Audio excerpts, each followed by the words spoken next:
Fala pessoal, e aí, tudo bem? Dessa vez a gente vai bater um papo sobre os músculos da mímica facial.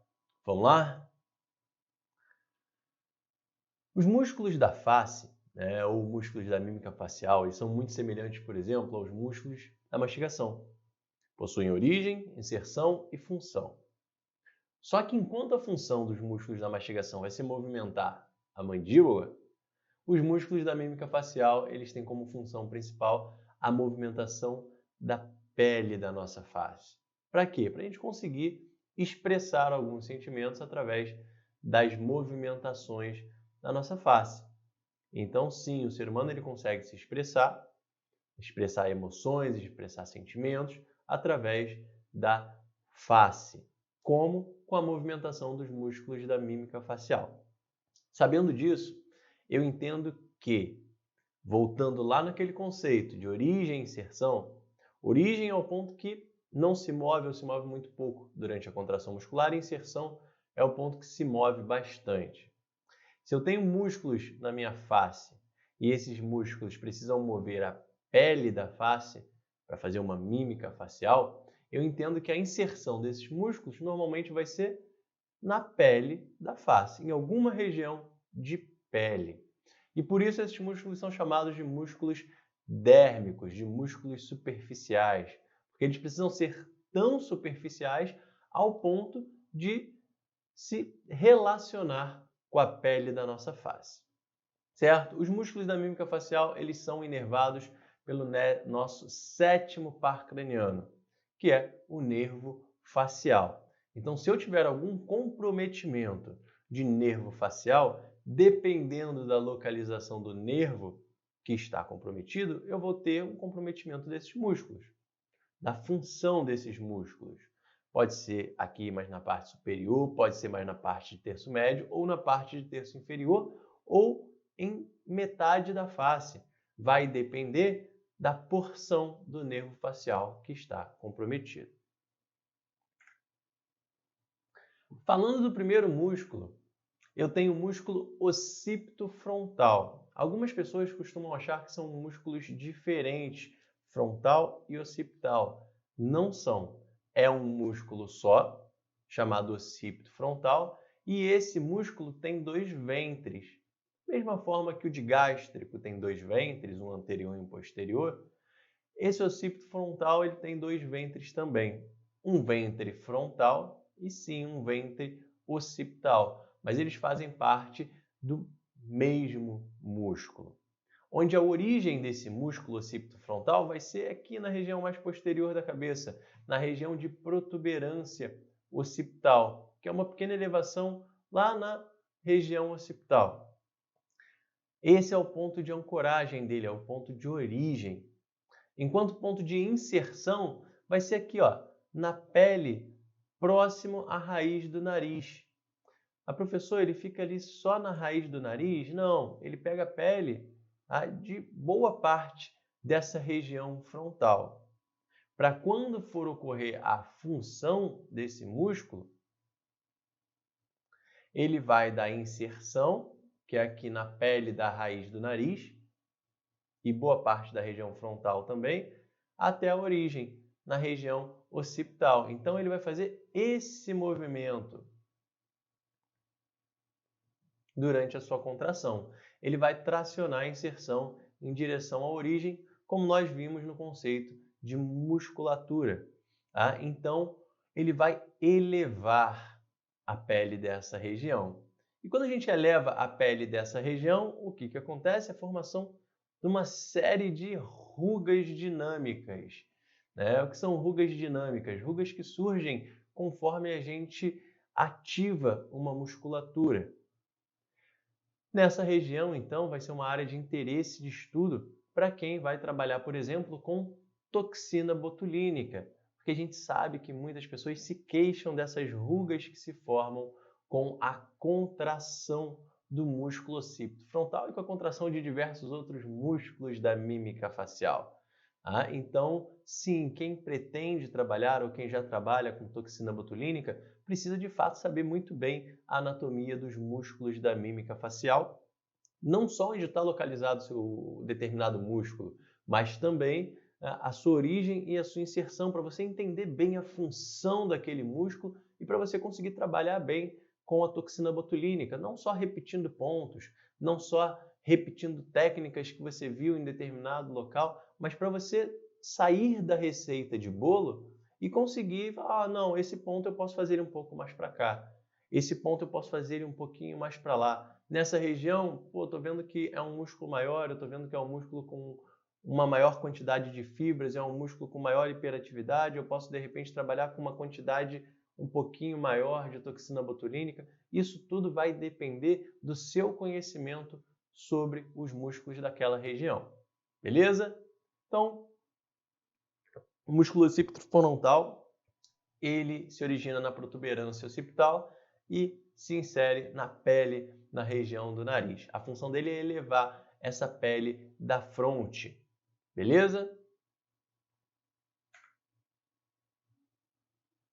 O músculo occipito frontal, ele tem uma curiosidade, né? Como eu falei, ele é dividido em dois ventres, um ventre frontal e um ventre occipital. Entre ele tem uma membrana fibrosa, esbranquiçada, que a gente chama de gálea. Tá? Então a gálea, tá? Ela faz essa junção entre o ventre frontal e o ventre occipital. Tá? A gente chama de gálea aponeurótica, certo? Então vocês vão ver diversas vezes esse nome aqui, por exemplo, aponeurose. O que é a aponeurose? É a gálea aponeurótica. O músculo occipito frontal, então, ele nos ajuda em diversas mímicas faciais. Eu vou colocando algumas mímicas faciais para vocês poderem correlacionar, tá? Mas na mímica facial de surpresa, o occipito frontal está presente. Mas é só ele? Claro que não. A gente não pode dar o mérito somente ao occipito frontal a uma mímica facial completa. Quando a gente fala de reproduzir uma mímica facial, nós estamos falando de vários músculos trabalhando, né? Eu tenho diversos músculos trabalhando. Primeiro que eu tenho os supraioides tracionando essa mandíbula para baixo para ela abrir. Eu tenho o orbicular da boca trabalhando também. Eu tenho alguns depressores e alguns elevadores trabalhando também, que a gente já vai ver. A gente tem o orbicular do olho trabalhando também e tem o occipito frontal trabalhando também. Então, eu vou ter um conjunto de músculos contraindo, outro conjunto relaxando, para uma mímica facial acontecer. E isso é de forma extremamente complexa e sincronizada. Então, não vamos atribuir, né, a um músculo só uma mímica facial. Eu estou apenas mostrando para vocês uma mímica facial, que é a surpresa, e nessa está contida a função também do occipito frontal. Ele participa, ele está presente, ele está atuando. Tá? Então, vou mostrando várias mímicas faciais para vocês que determinados músculos participam, mas que não são os únicos que estão presentes nessa mímica facial. Tá? Porque é injustiça eu falar qual é o músculo responsável pela mímica facial de surpresa. O occipito frontal? Não. O occipito frontal e mais uma dezena de músculos. Tá certo? Músculo auricular. Esse é um músculo que eu costumo passar um pouquinho mais rápido, mais batido, porque ele é muito pouco visto no nosso dia a dia.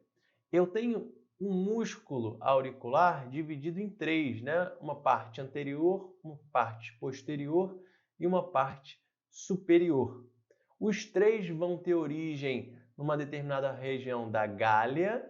Professor, mas você não falou que a gálea é aqui, mas ela vai se estendendo e vai se misturando, por exemplo, com a fáscia temporoparietal, ela vai tendo uma mescla naquela região. Então, até para facilitar, os autores entendem que se originam na gálea.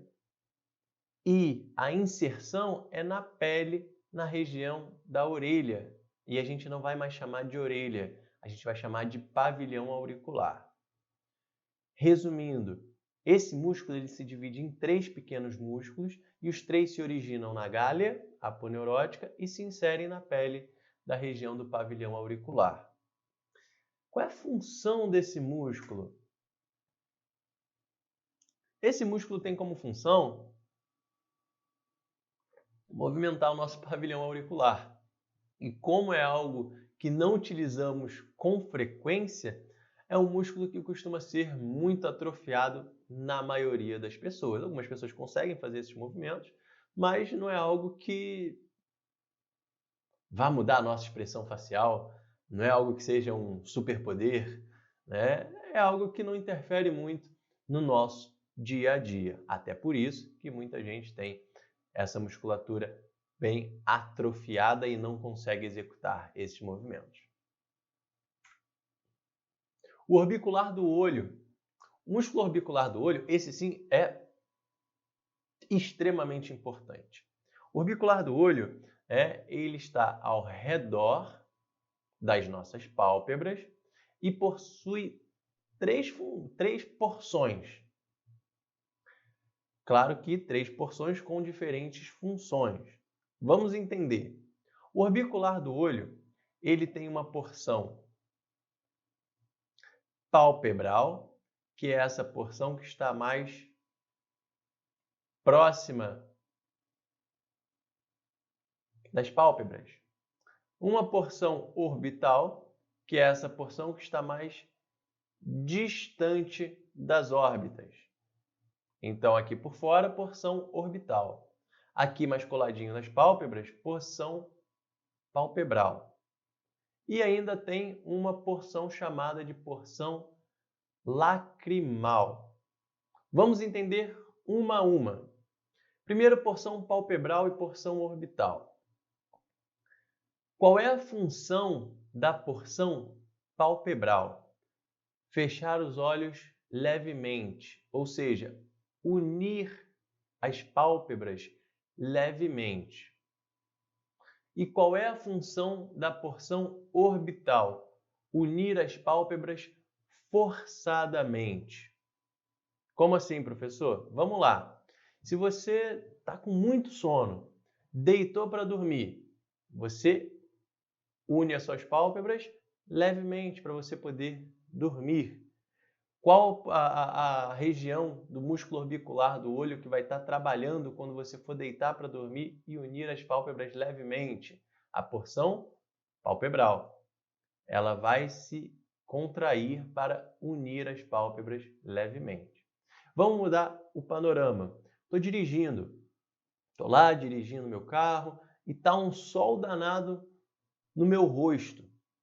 E aí eu estou dirigindo assim com o olho bem apertadinho, ainda estou mantendo meu olho aberto, né? A função palpebral, a porção palpebral não está unindo as pálpebras. Estou mantendo meu olho aberto, mas estou apertando para tentar enxergar, porque o sol está no meu rosto. Qual a região, qual a porção do orbicular do olho que está trabalhando? A porção orbital. Então, quando eu faço esse fechamento forçado, eu estou trabalhando a porção mais externa, que é a porção orbital. Quando eu simplesmente fecho os meus olhos, a porção palpebral está fazendo esse fechamento. Até aí, tudo bem? Tudo tranquilo? Não é difícil. Agora entra a porção lacrimal. A porção lacrimal, para a gente entender, nós temos que entender essa rápida fisiologia aqui, né? O trajeto da nossa lágrima. A glândula lacrimal, ela produz a lágrima. Essa lágrima, ela vem lubrificando o globo ocular. E quando chega nessa região, ela escoa para dentro do saco lacrimal. Esse saco lacrimal, ele vai ficando, deixa eu só trocar aqui a cor, ele vai ficando preenchido. Preenchido, preenchido, preenchido com lágrima. Até o momento que ele fica cheio e precisa ser esvaziado. Então, a musculatura ao redor desse saco lacrimal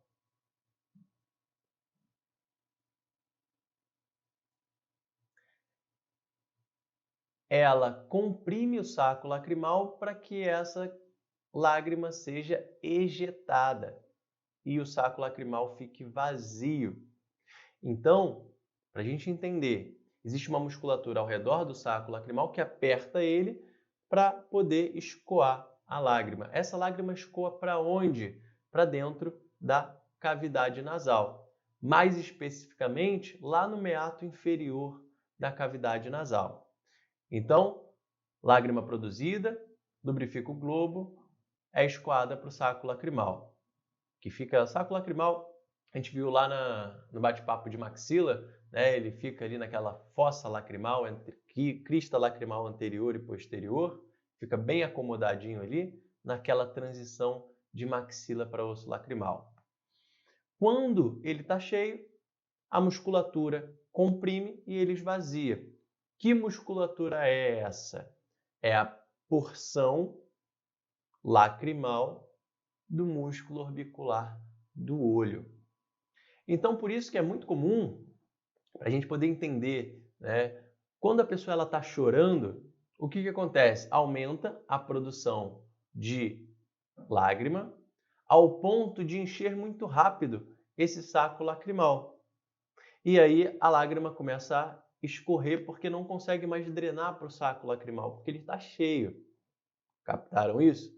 Por isso que a lágrima escorre, porque o saco lacrimal fica cheio muito rápido.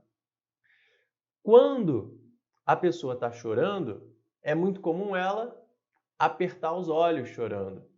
Quando ela aperta os olhos, ela ativa bem toda a musculatura do orbicular do olho, a incluir a porção lacrimal. E aí o saco lacrimal é comprimido e ejeta essa lágrima lá para dentro da cavidade nasal. E é por isso que quando a pessoa está chorando, a lágrima escorre, ela aperta os olhos, a lágrima é ejetada, que está no saco lacrimal, é ejetada para dentro da cavidade nasal e a pessoa ela fica o tempo todo, né, fungando, ela fica com uma coriza. Por quê? Porque está cheio de muco, está cheio de lágrima sendo ejetado para dentro da cavidade nasal. Beleza? Vamos lá então. Porção palpebral une levemente as pálpebras. Porção orbital faz o fechamento forçado dos olhos. Porção lacrimal comprime o saco lacrimal. Para quê? Para poder esvaziar o saco lacrimal e ele poder receber mais lágrima. Beleza? Professor, o orbicular do olho, eu não encontro origem e inserção nele.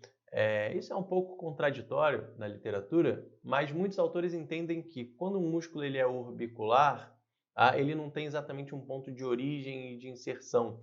Ele tem muitas vezes até participação de outras fibras musculares na formação dele, e isso acontece também, principalmente com o orbicular da boca. Mas a gente vai chegar lá.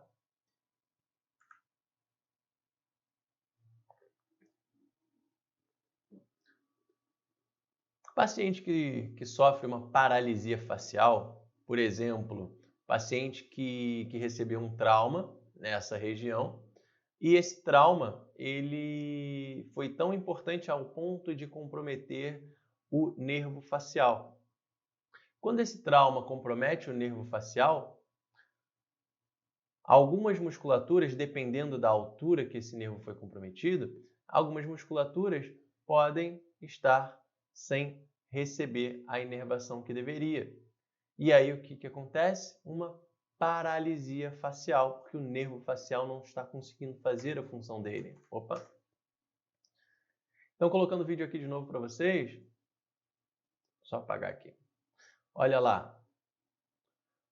O paciente ele tenta apertar o orbicular do olho, né, a porção orbital, e não consegue. E a porção palpebral também não está funcionando legal. O orbicular do olho como um todo não está conseguindo fazer a contração dele, porque teve uma lesão de nervo facial. Olha lá.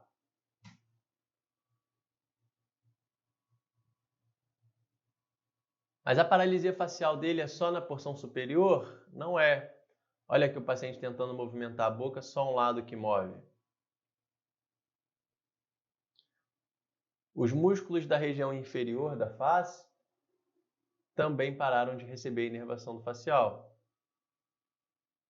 Olha lá, um lado bem diferente do outro. Então, esse trauma que ele recebeu aqui lesionou o nervo facial e a função motora dele não está sendo mais bem exercida. Beleza?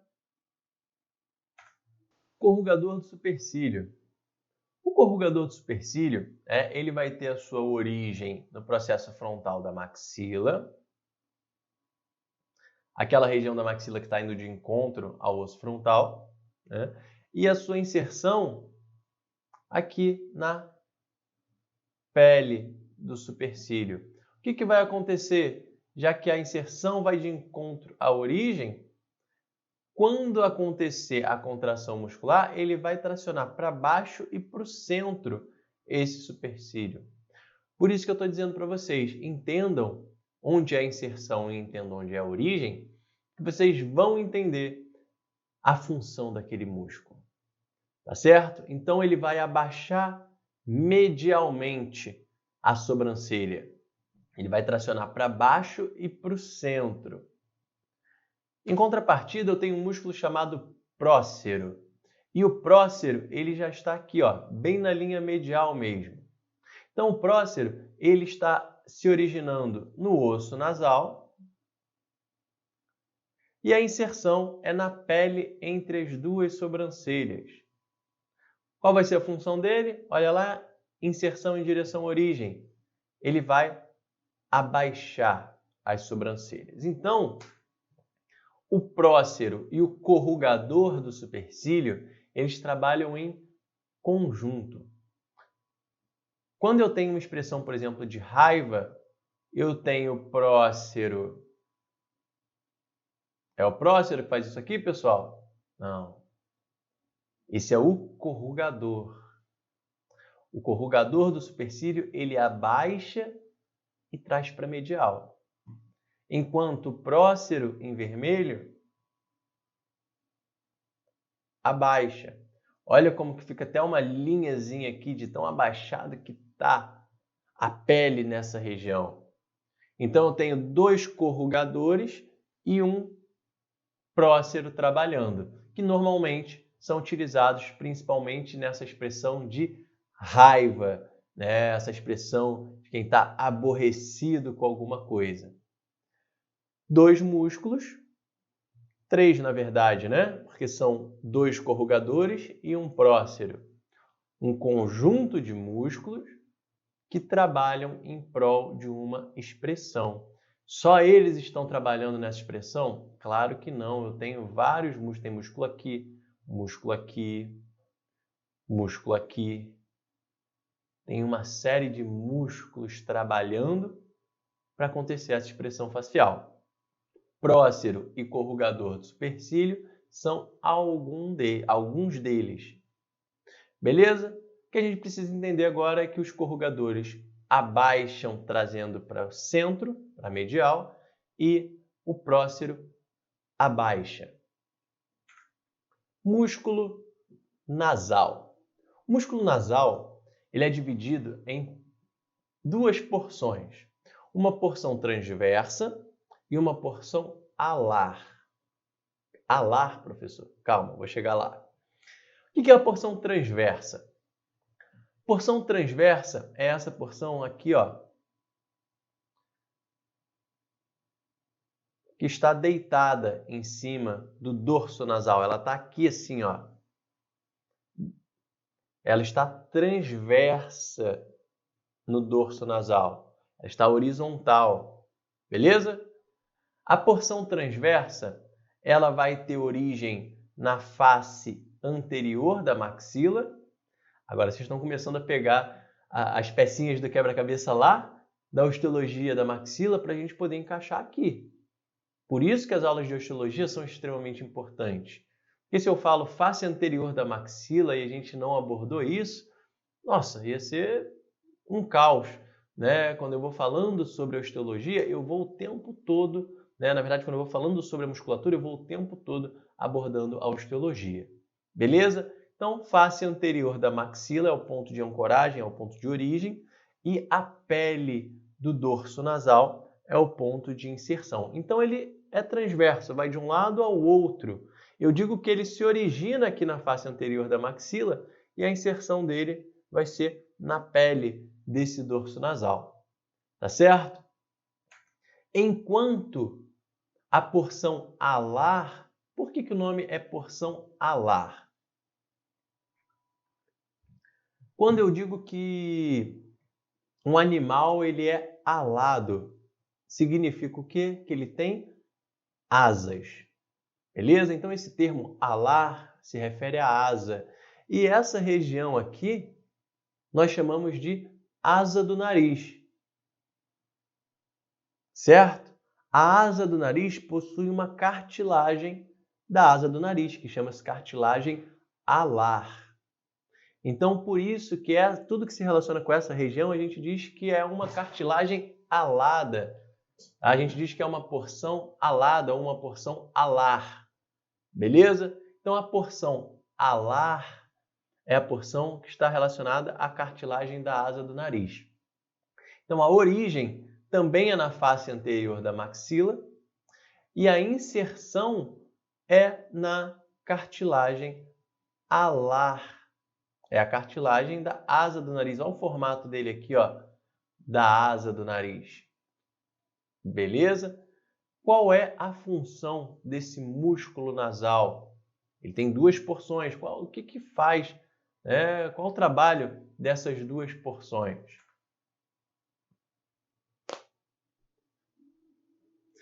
Ele permite a movimentação, das nossas narinas, principalmente. Nossa, é uma função quase que um superpoder? Não, não é, tá? Mas alguns atletas utilizam essa capacidade de abertura de narinas para poder inspirar uma maior quantidade de ar, tá? Mas não é algo assim que a gente vai usar com muita frequência na nossa prática diária. Abaixador do septo nasal. Professor, o nome desse músculo me parece estar errado, porque a gente não entendeu que o septo é formado pelo osso etimoide, lâmina perpendicular do etimoide, e pelo osso vômer, e são ossos que não são móveis. Como que ele abaixa o septo se o septo ósseo não é móvel? O septo ósseo não é móvel, mas existe o septo cartilaginoso, e esse sim, ele é móvel. O músculo abaixador do septo nasal, ele abaixa o septo cartilaginoso. A origem dele é na fossa incisiva da maxila e a inserção é no septo cartilaginoso. A função dele é abaixar o septo nasal. Para que isso serve com frequência no nosso dia a dia? Também não tem tanta função. Mas algumas pessoas se incomodam muito com esse músculo e aplicam toxina botulínica nele porque, ao falar, observam que essa parte inferior aqui da região nasal, ela se mexe muito. Já viram pessoas que, quando vão falando, o septo nasal cartilaginoso vai acompanhando a fala da pessoa, vai se movimentando muito? É por uma hiperfunção do músculo abaixador do septo nasal. Então, sim, algumas pessoas trabalham com toxina botulínica nessa musculatura para evitar essa movimentação excessiva durante a articulação da fala. Então, nós vimos até agora, principalmente nessa região superior da face, o músculo occipito frontal, elevando a pele da região frontal, orbicular do olho, fechando os olhos, uma porção fazendo um fechamento mais forçado, outra porção fazendo um fechamento mais leve e uma outra porção fazendo a compressão do saco lacrimal. O corrugador do supercílio e o prócero trabalhando em conjunto, o corrugador aproximando e abaixando e o prócero abaixando a sobrancelha. O músculo nasal fazendo os movimentos nasais e o abaixador do septo abaixando o septo nasal. Agora a gente vai para os músculos da região perioral, os músculos que estão ao redor da nossa cavidade oral e trabalham com a movimentação de lábios, trabalham com outras expressões faciais.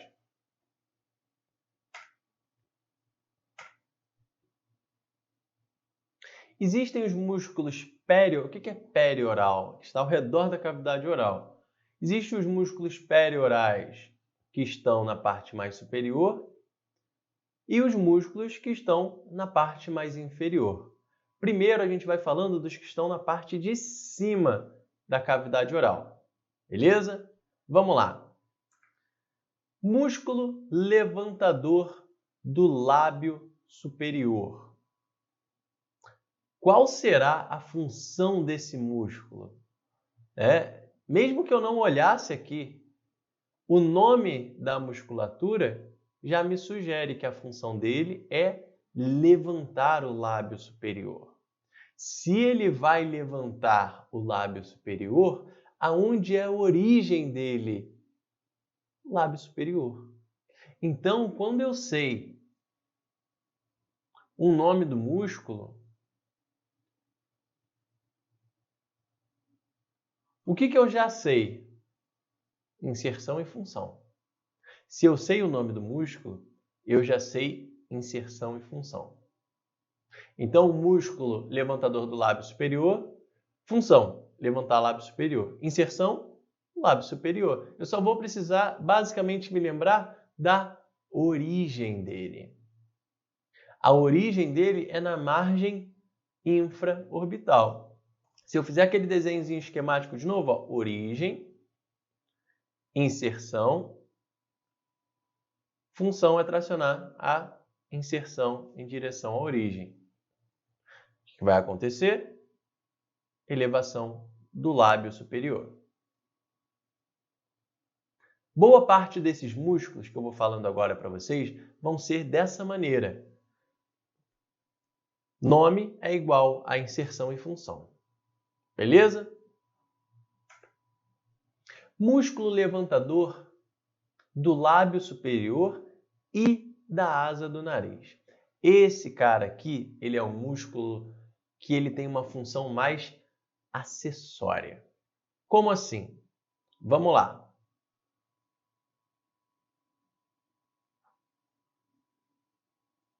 Origem. Aqui, origem. Processo frontal aqui da maxila. Beleza. Inserção. Ele é o músculo levantador do lábio superior, então ele vai se inserir no lábio superior.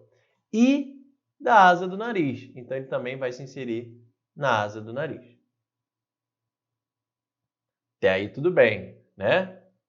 Músculo levantador do lábio superior e da asa do nariz. Para fazer essas duas funções, ele precisa se inserir nessas duas estruturas. Origem, processo frontal da maxila. Quando ele for realizar a função dele, o que vai acontecer?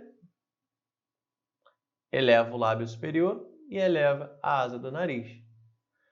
Porém, sempre tem porém, né, pessoal? Porém, eu já tenho um músculo que eleva o lábio superior. E eu já tenho um músculo responsável pela região nasal. Esse músculo levantador do lábio superior e asa do nariz, ele é mais fininho, até mais fino do que nessa ilustração. Ele é mais fininho, mais delicado, porque ele apenas ajuda esses dois outros músculos. Então vamos lá. Qual é a função do músculo levantador do lábio superior e da asa do nariz? Ele vai ajudar o músculo nasal a movimentar a asa do nariz e ele vai ajudar o músculo levantador do lábio superior a levantar o lábio superior. Então ele ajuda a elevar o lábio superior e a asa do nariz. Vocês vão muitas vezes ver nos livros escritos, ele coopera para elevar o lábio superior e a asa do nariz. Tá? Ajuda, coopera, né? São sinônimos. Beleza? Resumão, músculo levantador do lábio superior e asa do nariz. Olha o nome, qual é a função dele? Levantar o lábio superior e mover a asa do nariz. Qual a inserção dele? Lábio superior e asa do nariz. O que você vai ter que se lembrar é que a origem é no processo frontal da maxila. Ele costuma colaborar, né, para essa expressão facial de menosprezo, né, de quem está desdenhando de alguma coisa, tá? Elevando essa região mais central aqui do lábio superior. Não é a elevação do ângulo da boca. Aqui, o ângulo da boca é uma outra história, né? É a elevação dessa região aqui mais central do lábio superior. E olha como que ele eleva bem na região da margem infraorbital, porque quem eleva o lábio superior, o principal responsável por elevar o lábio superior está aqui, na margem infraorbital. Então, olha como que o lábio, quando é elevado nesse sentido, ele vai em direção mesmo, ó. Se eu não fizer essa curvinha que eu fiz aqui, botar ele reto, ó, ele está indo em direção à margem infraorbital. Esses dois músculos, então, trabalham em conjuntos, né? Voltei. Trabalham em conjunto. Levantador do lábio superior e asa do nariz e levantador do lábio superior. Algumas pessoas costumam ter um sorriso mais gengival. E a toxina botulínica, ela pode ajudar essas pessoas dependendo do motivo do sorriso gengival. E eu coloquei isso aqui nesse bate-papo de musculatura porque muitas pessoas ignoram o motivo do sorriso gengival e escolhem quase que aleatoriamente um procedimento para o paciente. Esse paciente, por exemplo, ela tem hiperatividade da musculatura que traciona o lábio superior para cima. Deixa eu colocar aqui o meu laser. Tem sim, né? Olha o quão fino fica o lábio dela, né? E olha o quanto de gengiva expõe. É uma faixa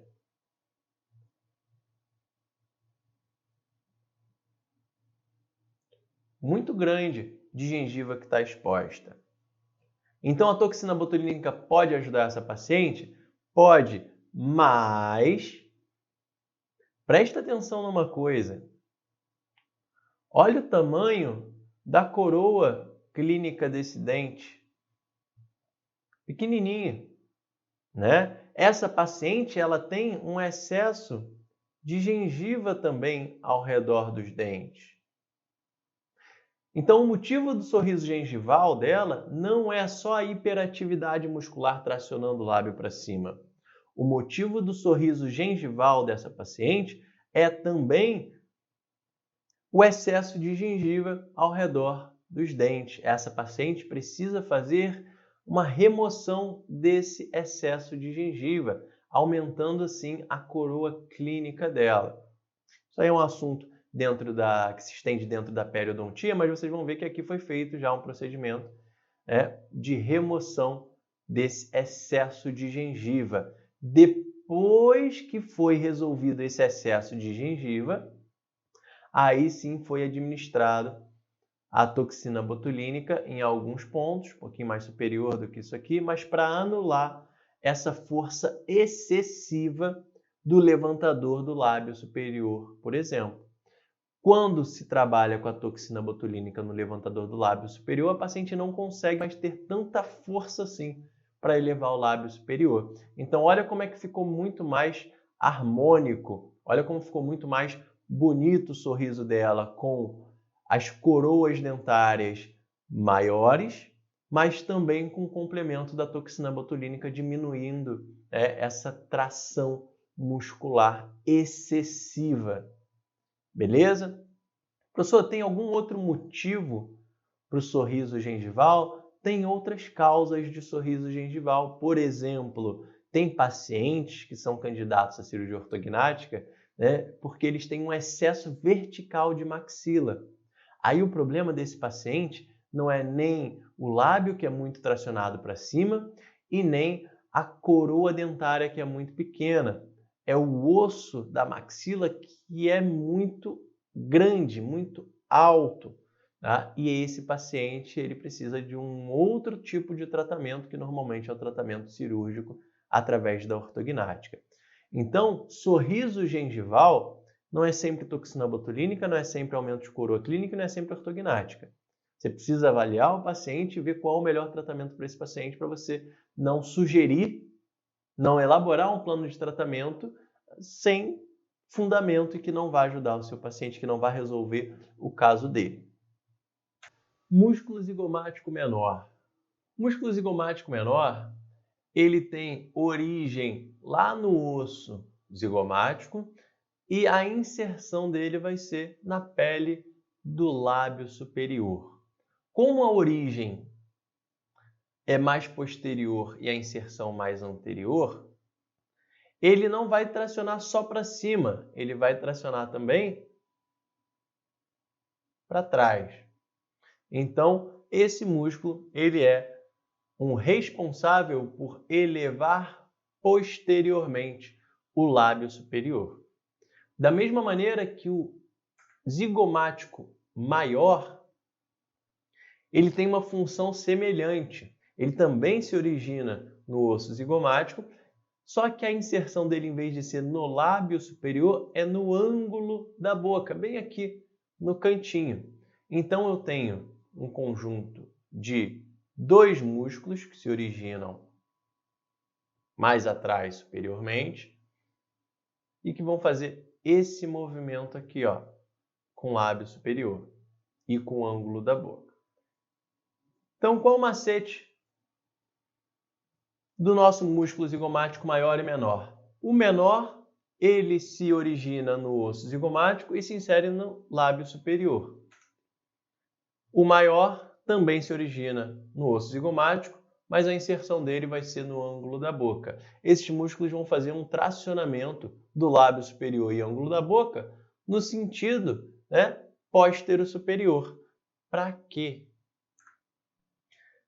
Para dar a capacidade da gente ter essa mímica facial de um sorriso aberto, né? Um sorriso franco, um sorriso que o pessoal diz que é de orelha a orelha, né? Quando você tem esse sorriso mais aberto, você tem esses dois músculos trabalhando.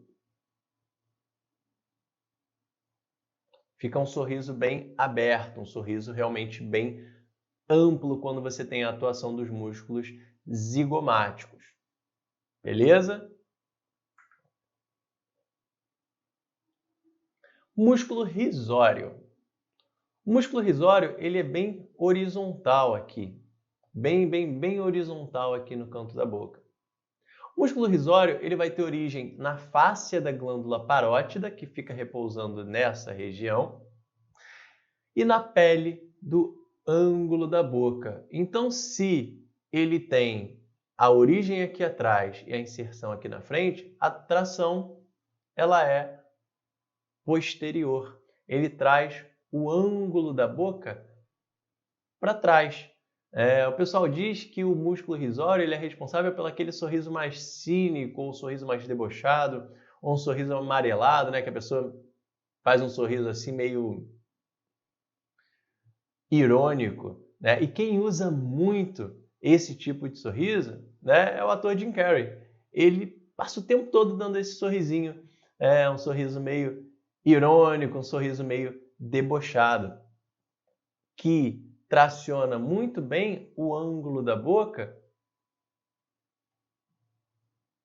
para posterior.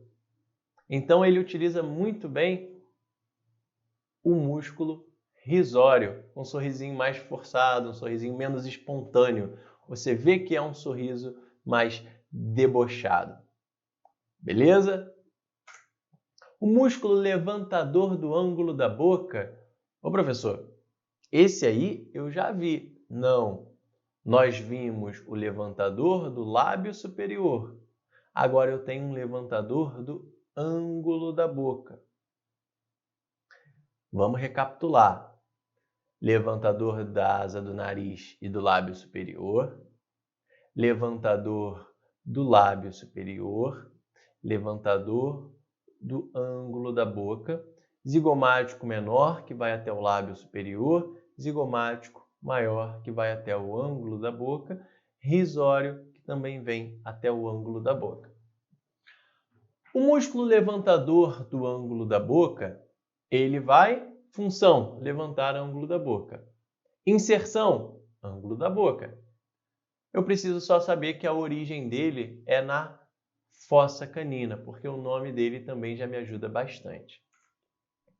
Então, mais uma vez, né, para poder ver esse levantador do ângulo da boca, eu preciso retirar os outros, porque ele é um pouco mais profundo do que os outros músculos superficiais, ele fica aqui.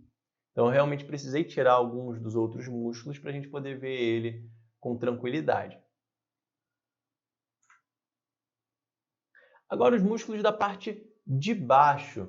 Se vocês notaram, a gente veio rodando, né? Falando aqui, aqui, aqui, aqui, aqui, até chegar no risório. Agora a gente vai continuar rodando, né? Para falar dos músculos da parte de baixo, tá? Da região perioral. Abaixador do ângulo da boca. Se tem um elevador do ângulo da boca, eu tenho um abaixador do ângulo da boca. Ele também pode ser encontrado em outros livros com o nome de depressor do ângulo da boca. É a mesma coisa. Esse abaixador do ângulo da boca, nome, abaixador do ângulo da boca. Função, abaixar o ângulo da boca. Inserção, ângulo da boca. Facilita, eu só preciso me lembrar realmente da origem. A origem dele vai ser na linha oblíqua externa. Lembra que a gente tem uma linha oblíqua aqui, tá? E essa linha oblíqua é o ponto de origem do abaixador do ângulo da boca e também um ponto de origem do abaixador do lábio inferior. Tanto o abaixador do lábio inferior quanto o abaixador do ângulo da boca se inserem na linha oblíqua da mandíbula, tá? Linha oblíqua externa, um acidente que nós vimos no estudo de osteologia de mandíbula. Perfeito? Músculo abaixador do lábio inferior, função, baixar lábio inferior. Inserção, pele do lábio inferior. Esses músculos em conjunto costumam, né, trabalhar nessa mímica facial de tristeza. Olha como é que funciona o abaixamento do ângulo da boca. Olha como é que funciona o abaixamento do lábio. Só que aqui, né, eu tenho mais alguns músculos trabalhando. Tem um músculo aqui na região central trabalhando também, que a gente já vai falar dele, na verdade, agora. Músculo mentual. O músculo mentual, ele fica bem na linha média, na região do mento, tá? E ele vai ter a origem na fossa incisiva da mandíbula. A mandíbula também tem uma depressão, né, na região dos incisivos, que a gente chama de fossa incisiva da mandíbula. E a inserção é na pele dessa região do mento, porque é essa pele que vai ter a movimentação com a sua contração.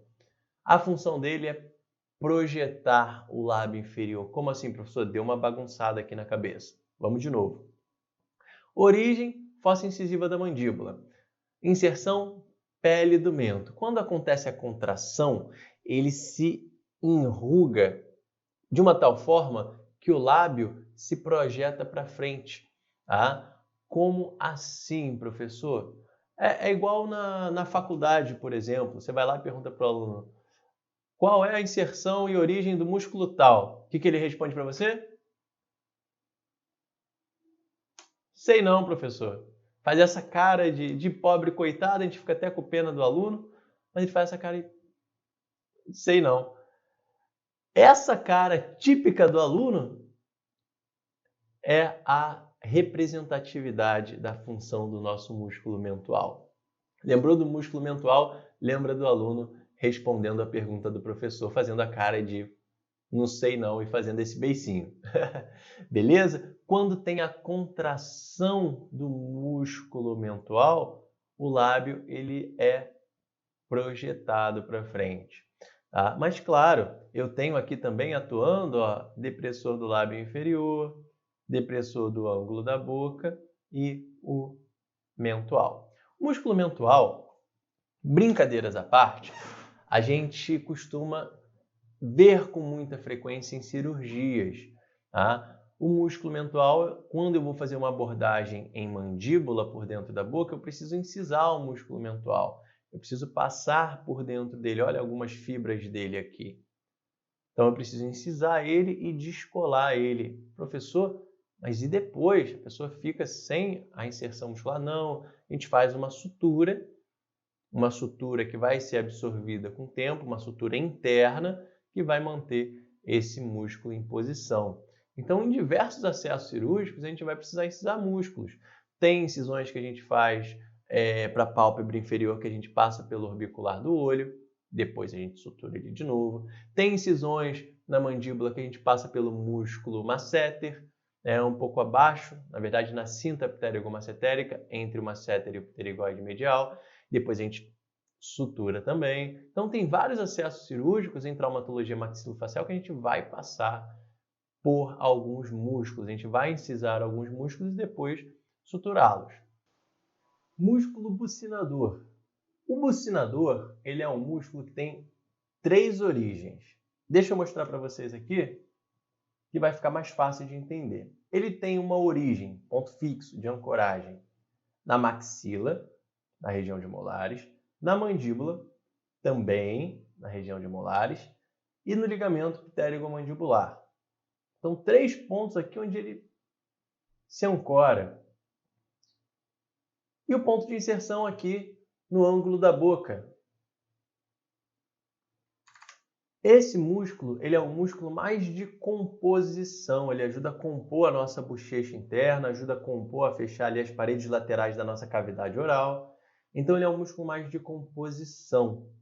Quando que a gente usa a contração dele, a função dele? Ele não tem a função de tracionar o ângulo da boca para posterior. Quem faz isso é o risório.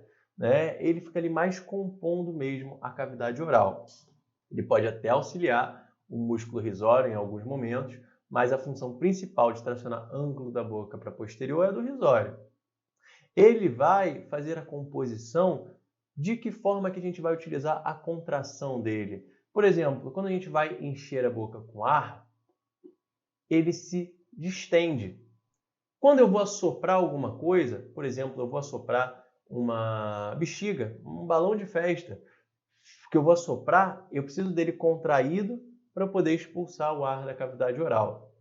Então é muito comum, né? Você está com a boca cheia de ar, vem alguém e aperta. O que aconteceu? Ela contraiu aqui o músculo bucinador, ela apertou o bucinador, fez a função dele e expulsou o ar da cavidade oral. Então a gente usa muito o bucinador quando a gente quer expulsar o ar da cavidade oral, por exemplo, quando a gente quer inflar um balão.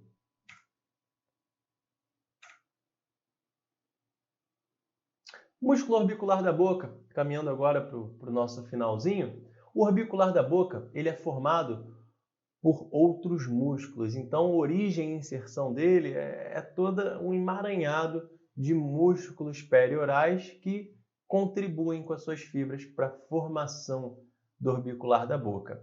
Ele vai movimentar os lábios e ele vai ter a função de um esfíncter. O que é um esfíncter? Ele consegue se abrir e consegue se contrair bem fechadinho. Quando que a gente usa o orbicular da boca? Quando a gente está falando, por exemplo, eu agora estou utilizando muito o orbicular da boca. Eu preciso que os meus lábios se movimentem muito bem para eu conseguir articular as palavras. O pessoal usa com muita frequência também o orbicular da boca para fazer um selfie. O pessoal vai lá, faz bico. Isso é o quê? É o esfíncter oral, que é o orbicular da boca, muito contraído, e aí faz o bico.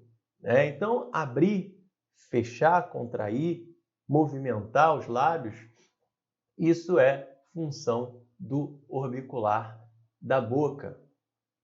Se, por exemplo, o paciente tiver um comprometimento do facial a ponto de comprometer o orbicular da boca, esse movimento aí, por exemplo, ele torna-se inviável, como a gente viu naquele outro vídeo. Uma metade só vai fazer o movimento e a outra parte não vai fazer. Por fim, o músculo platisma, o último de todos que a gente está vendo. O músculo platisma, ele tem a origem na fáscia do músculo peitoral maior lá embaixo. E ele vai ter sua inserção aqui na borda inferior da mandíbula, né? Na basilar da mandíbula. Qual é a função dele? Tracionar o ângulo da boca e boa parte da pele dessa região para baixo. A gente normalmente usa o platisma quando a gente vai fazer aquela expressão de deu problema. O que você faz? Faz essa cara assim meio de assustado, né? E traciona o ângulo da boca para baixo. Quando você faz isso, traciona, você vê o seu platisma todo marcado aqui, contraindo. Então a função dele é tracionar o ângulo da boca para baixo também, semelhante ao abaixador do ângulo da boca. A diferença é que ele se estende por todo o pescoço. O platisma, ele é um músculo muito superficial. Quando a gente tem uma fratura de mandíbula, a nossa incisão passa na pele nessa região, imediatamente o primeiro músculo que a gente encontra, a primeira estrutura que a gente encontra é o músculo platisma. Ele é muito superficial. Pessoal, espero que vocês tenham gostado do nosso bate-papo sobre os músculos da mímica facial. Vocês podem perceber que toda a aula a gente monta com muito carinho, com muito cuidado. Eu monto cada detalhe da aula, eu vou ali, dou uma atenção, penso, caramba, será que eu estou conseguindo explicar bem isso aqui para o pessoal que está absorvendo o conteúdo? Será que eu estou conseguindo abordar no ponto certinho que eles precisam saber? E se eu não gostar, eu volto lá e refaço tudo de novo. Eu sou assim e eu tenho a certeza que se você chegou até aqui, a aula de mímica facial, se você chegou até essa parte do curso, é porque você está aprendendo, é porque você está gostando do curso. Então, muito obrigado. Muito obrigado por você participar do nosso curso, muito obrigado por me dar esse voto de confiança de estar aprendendo comigo e espero que vocês continuem até o final, que vocês consigam chegar nos simulados, fazer as questões e se sentir mais preparado do que quando começaram o curso. Pessoal, até o próximo bate-papo.